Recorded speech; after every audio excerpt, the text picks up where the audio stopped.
Hello my friends. Hey look, Intel has been going through some pretty big changes of late. Now today we're going to have a very quick look at Intel. We're going to have a look at their strategies, what they've been up to and what the likely implications are for you and me as a dividend investor. So stick with me, we've got some important news announcements about Intel at the end of this video. Okay, first off, the history of Intel. So we're looking here at the orange and blue lines being a price to earnings ratio of about 15 to 16 times.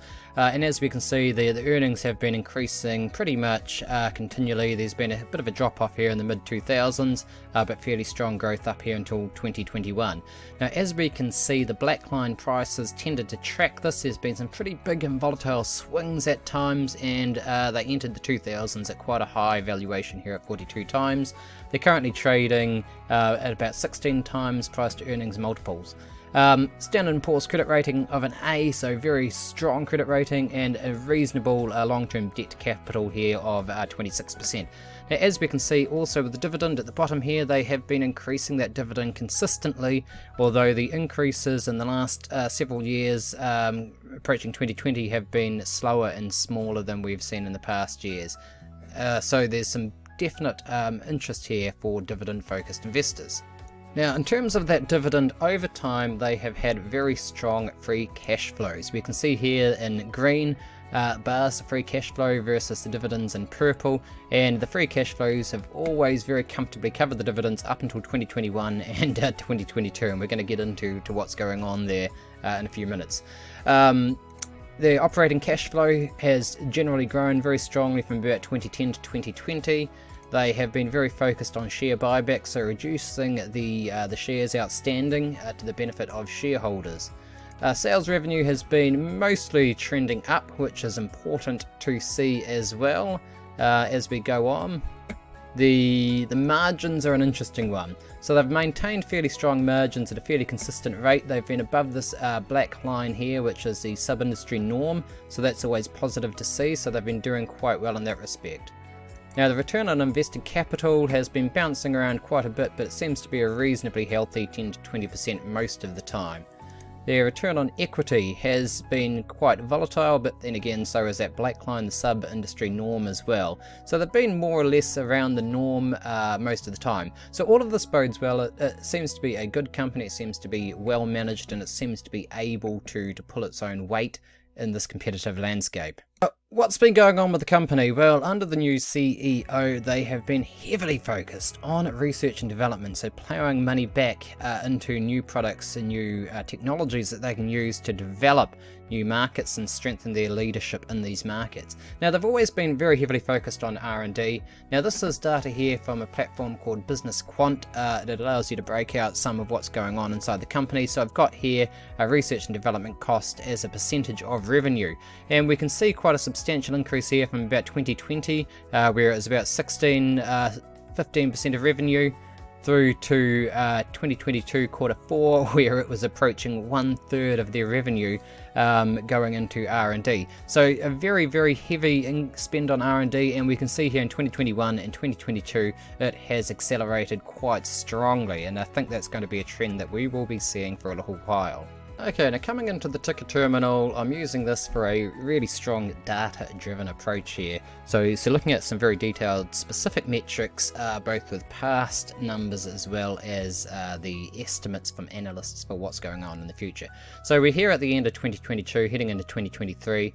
This is a chart for the cash from operations. So thinking about where that cash is and how much it is, we can see here quite a steep decline into 2021, into 2022, further into 2023. As estimated. So from here on in, this number and onwards are estimates, and estimates that this cash from operations number is going to increase, which is going to be important for dividend focused investors.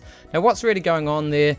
If we transpose this number here, the net debt by EBITDA, we can sort of see at the same time that the cash from operations was dropping, the net debt from EBITDA is increasing and surging, and it's going to take them a while to manage that, and we'll get into the importance of this debt soon. Now, the other thing to note here is again that dividend per share. So we've seen in 2026 dividends of $1.04 up to the end of 2022 of $1.46, so fairly strong dividend growth there, with the analysts estimating that the dividend's basically going to be held constant for the next several years till the end of 2024, before it might begin to increase in 2025, 6 and 7 and resume that strong growth. So what we're seeing there is really a very strong investment in R&D and in capital. Okay, so back to fast graphs, and what I've done is I've revealed the last couple of years of data. As we can see, earnings managed to peak at the end of 2021, and analysts are expecting that they will crash quite a bit still into the end of 2023 before they begin to bounce back. So the big question is, what does this mean? As you can see, the prices were declining throughout 2021 and 2022 in anticipation of the huge drop in earnings, and one of the big questions is, can this begin to cover the dividend?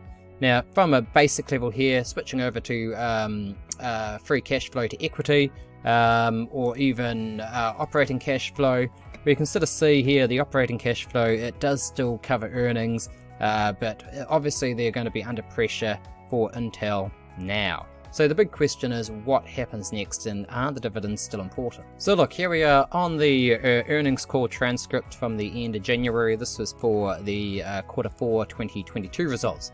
And the big questions are, what's going on?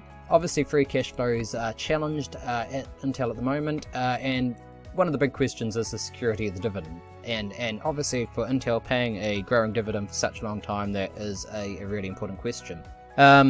So what's the question? Well, what's the answer? The board, the management, they all take a very disciplined approach to capital allocation, and they're going to remain committed to how they allocate capital, and they're committed to maintaining a competitive dividend. Now you'll note there that they haven't promised that they're not going to cut it, they haven't promised that they're not going to trim it or right size it, as we've seen with several other companies lately, but they are saying, hey look, the dividend is still really important to us, and they recognise that. Okay, so what does all this mean for an investor in Intel today? So I'm switching back to fast graphs. So I'm having a look here at the forecasting calculator. So we can see this blue line here, the normalized price to earnings ratio over the last 5 years of about 11 times. And we can see it's crashed down into 2023 estimates. Earnings in 2024, 2025 are expected to bounce back. We can see here from the bottom though that there is an expectation that from the analysts that the earnings are going to be going down. Those estimates have been revised downwards quite strongly over the last 6 months. So if we take the expected earnings level and the normal price to earnings ratio, we're talking potentially about a 23% rate of return until the end of 2025. Now that represents only a 7.6% annualized rate of return based on the current prices today. So perhaps not the best long-term investment here. I think there are other options here for investors looking for both income and capital appreciation. Okay, now the big news I think that's really exciting about Intel is they have gone back to the bond market. So this is dated 7th of February, so less than a week ago, and they are raising, I think in total about $10 billion something on the bond market. Now, what does this mean? There's a whole load of tranches here due 2026, 2028, 2030, so the maturity schedule is going to be relatively spread out. And what this does mean is it means that they're going to have plenty of cash both to invest in their plans, to invest in these changes that they're making, while at the same time also continuing perhaps to continue to pay out that dividend, as they say, at a competitive rate. So, my friends, stay tuned. If you're interested in a really in-depth analysis of Intel, do hit me up in the comments down below, and I'll do my best to really dig into what's been going on in much more detail and depth for you. So stay tuned, hit that subscribe button, and I'll see you in the next video. Expenditures.